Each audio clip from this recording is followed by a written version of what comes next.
Get inside and lock your doors. Close your windows. There's something in the fog.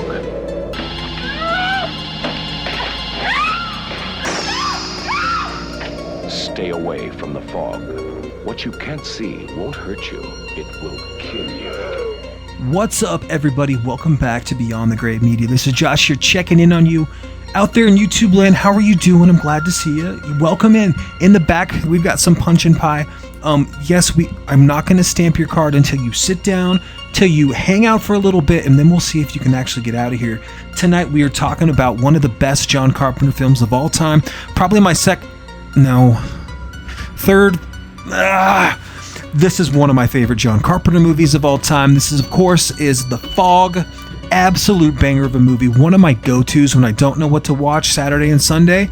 I put The Fog on, baby. I'm telling you right now. I'm also doing something different where today I moved the backlights and the key lights to the back, turned up the ring light, moved the blue lights around. So I don't know. I thought maybe if I could just sit back here, I might be able to actually get into thought a little bit better and see if it just works. Sometimes when you're sitting really close to a camera, I feel like I'm rushed. Like, oh my God, I gotta get this thought out, and then I gotta edit this, and No.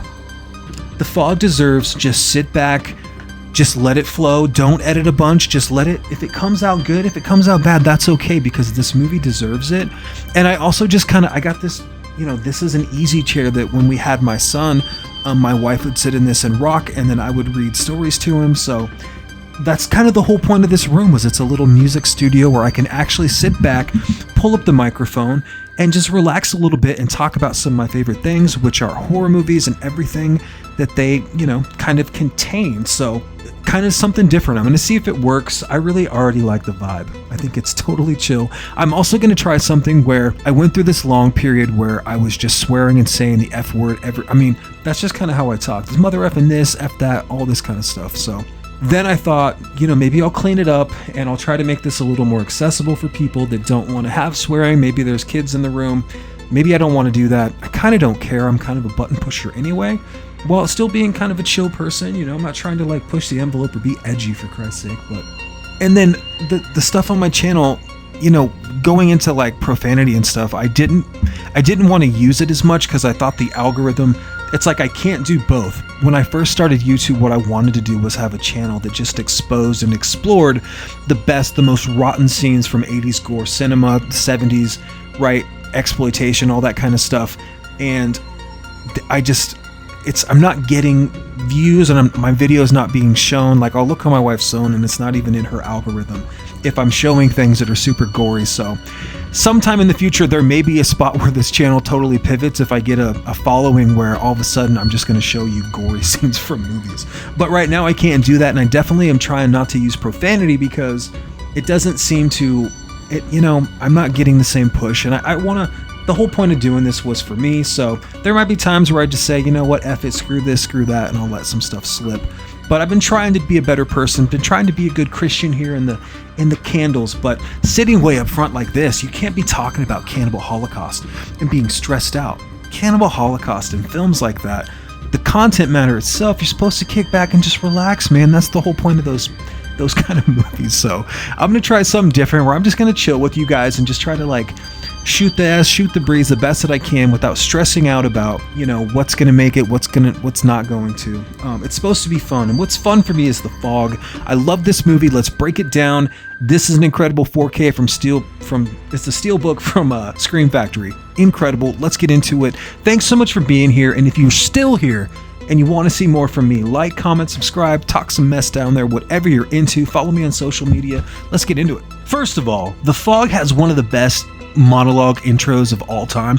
Maybe next to Friday the 13th Part 7, The New Blood, with there's a legend round here of a killer dead but not. That's great when they're going down the staircase, right? And then the dude from Night Court narrating the Texas Chainsaw Massacre, that's a 10 as well.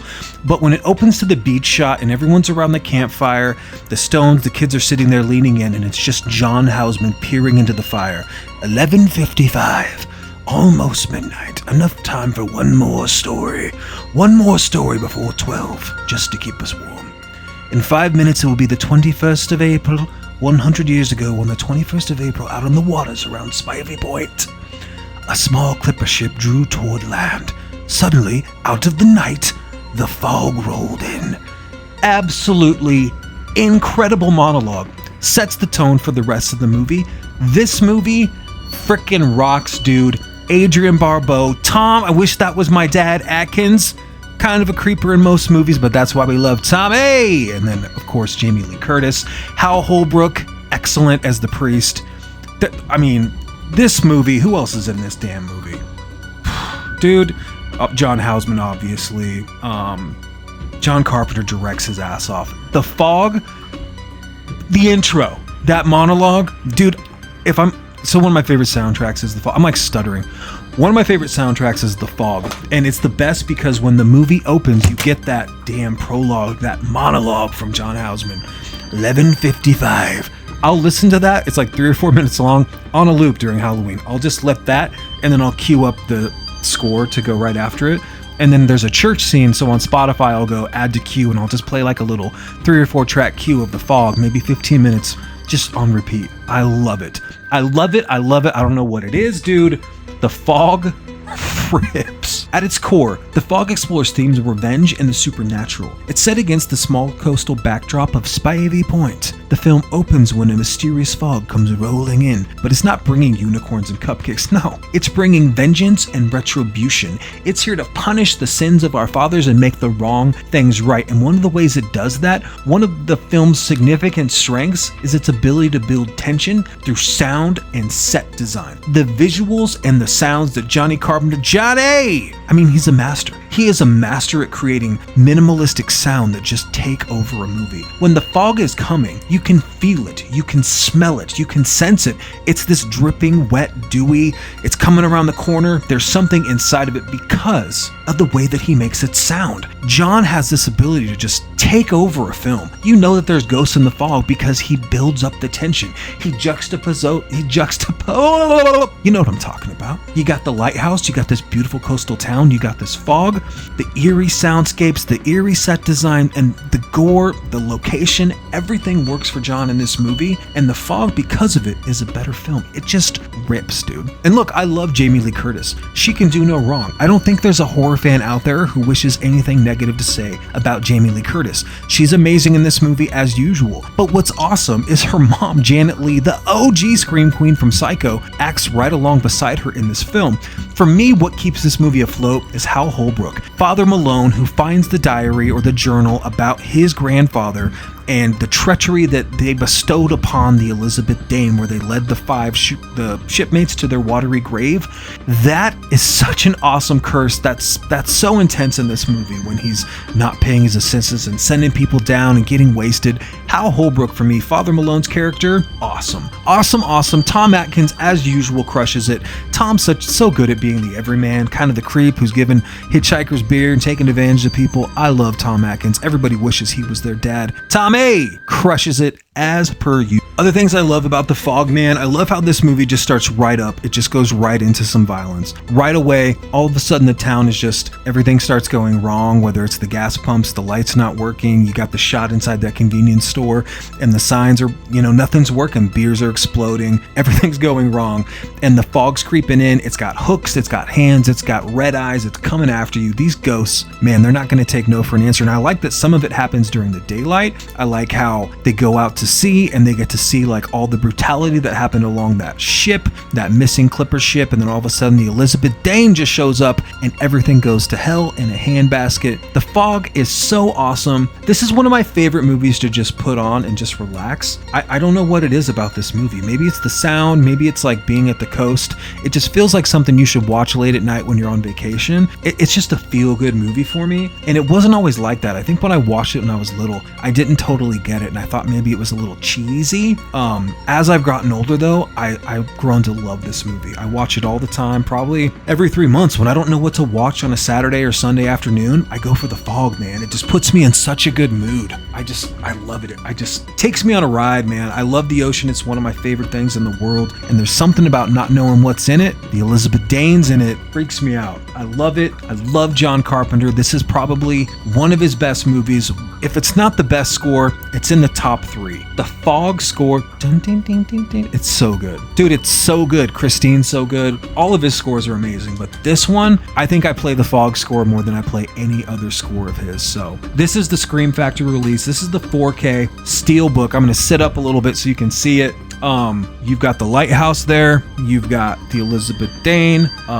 You've got them inside the church with their swords coming after you. Bunch of swashbuckling pirates. You've got all kinds of madness going on. This 4K looks incredible. It's got a little bit of film grain, and I like a little bit of film grain. It looks so good. When I say so good, I mean it's clean. I don't have to adjust anything on my TV. I just put it right, like just flat. Like I have, however I've got it dialed in from the movie before, works perfectly. I usually like to go down to like the movie setting because I kind of like it to have that kind of flat black, you know. I like it when it's in widescreen to have like, I like it really, really dark, and then I like to pop the brightness up a little bit. This thing looks great. I think it's the best it's ever looked. I got another Blu-ray from them, and then I've got it on DVD as well. This is the Studio Canal release that they did. There's no reason why you should not be watching The Fog. If you've never seen it, take a chance, man. If nothing else, watch that intro with John Houseman where he's telling the kids that ghost story. One of the best intros of all time. I already said that. This Steelbook right now on Scream Factory, this thing is usually like $35. I think they had it down to like $20 during their sale. So pick this thing up. The Fog is absolutely... It's required viewing. If you haven't seen it, pick it up. Now, there is something to be said about the remake. It's shit. It's one of the worst remakes of all time next to Poltergeist. It's so bad. It's so bad. It's unbelievable. It's the most cookie cutter PG-13. They might as well just rated that thing PG. There's no gore. There's nothing. I mean, what's that other movie with is it Poseidon? Where at least in Poseidon where they show water deaths, there's like brutality and violence. The Fog, the remake from, what is that, like 2012, 2010 or whatever, it has nothing. It's a horrible movie. I have it on DVD. I gave it away. It's trash. Guys, that's pretty much it. If you have any questions, just look to The Fog. 1980's The Fog will answer them. We don't deserve John Carpenter. He put out so many good movies, and The Fog is one that's kind of slept on. Amazing cast: Jamie Lee, her mom Janet, Adrienne Barbeau, Tommy Atkins, Hal Holbrook, John Carpenter. We don't deserve you. Excellent film, sound, sets, practical effects. There's not a lot of good movies out there with pirates in them anyway. They work in The Fog. Incredible, great for like late summer, early fall. It just works, everything about it. Crack a beer, light a fire, smoke a cigarette, smoke a cigar, love your family, whatever you gotta do. Make someone you love watch The Fog. I love it. It's so awesome. I love you guys. Until next time, what do you think of the setup? I put some backlights this way. We got some blues going. I kind of like being able to sit back and really just like get into my thoughts a little better. When I'm leaned up all forward, sometimes I feel like, I don't know what I'm gonna say, right? So if this works for you and you want to see more, like, comment, subscribe, follow me on social media down there on Instagram. I tried not to swear a lot on this one too. We'll see. I'm kind of sick of this shit. Until next time, cheers.